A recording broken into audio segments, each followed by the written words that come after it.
Assalamualaikum warahmatullahi wabarakatuh. Alhamdulillahirabbil alamin. Asyhadu an la ilaha illallah wa asyhadu anna Muhammadan abduhu wa rasuluh. Allahumma shalli wa sallim ala sayyidina Muhammad wa ala alihi wa sahbihi ajma'in. Amma ba'du.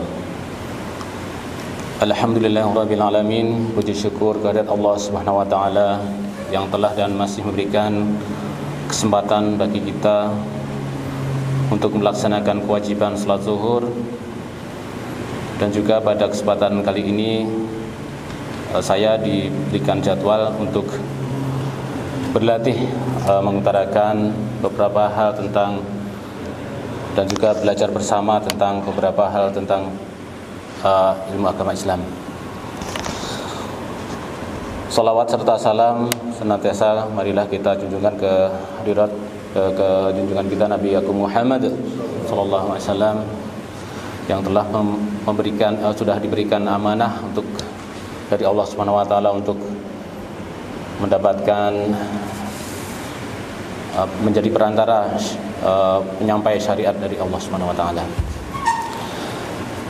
Pada kesempatan yang lalu, minggu yang lalu, teman kita Bapak Ahmad Syofan Hadi sudah mengutarakan tentang semua amalan kita harus ikhlas dan tidak boleh riya ya tentang semua amalan kita. Nah, di dalam Al-Quran ada suatu surah namanya Al-Ikhlas, tapi di dalam surat itu tidak ada satu kata pun ikhlas ya, jadi ikhlas. Tapi di situ ada kandungan keimanan di situ,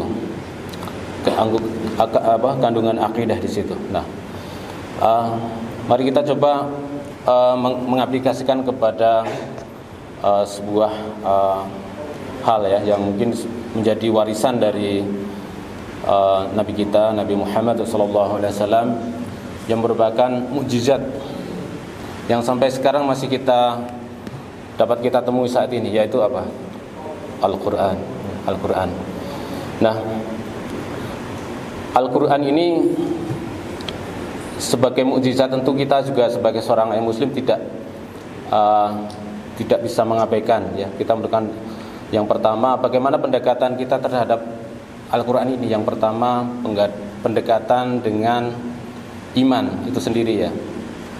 Karena di dalam rukun iman yang ketiga, beriman kepada kitab Allah yang salah satunya adalah Al-Quran. Dan Al-Quran ini adalah menjadi kumpulan atau rangkuman dari kitab-kitab sebelumnya. Jadi dengan kita berpegang teguh pada Al-Quran, tentu insya Allah syariat-syariat yang dahulu yang sudah disesuaikan dengan syariat yang terakhir yang disempurnakan oleh yang ada di dalam Al-Quran, maka insya Allah sudah masuk di dalamnya. Dengan pendekatan keimanan itu, maka kita akan meyakini bahwa Al-Quran itu memang benar-benar datang dari Allah Subhanahu wa taala.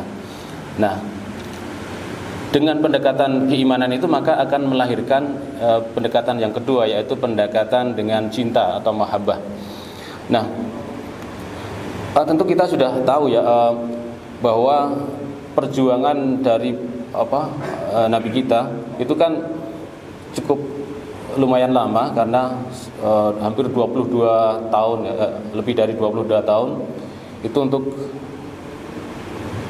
menjadi perantara. Sementara kita sebagai orang Islam kan tentu juga karena cinta kita kepada Allah, cinta kepada Nabi, tentu Al-Quran yang sudah keluar dari lisan dari orang yang mulia, tentu kita akan cinta terhadapnya. Jadi itu pendekatan dengan cinta. Nah, dengan pendekatan cinta itu maka kita tentu akan senantiasa untuk berusaha mencari tahu, dan juga setiap hari tentu akan berinteraksi dengan Al-Quran. Nah, setelah kita cinta, maka kita akan pendekatan berikutnya adalah pendekatan dengan ilmu.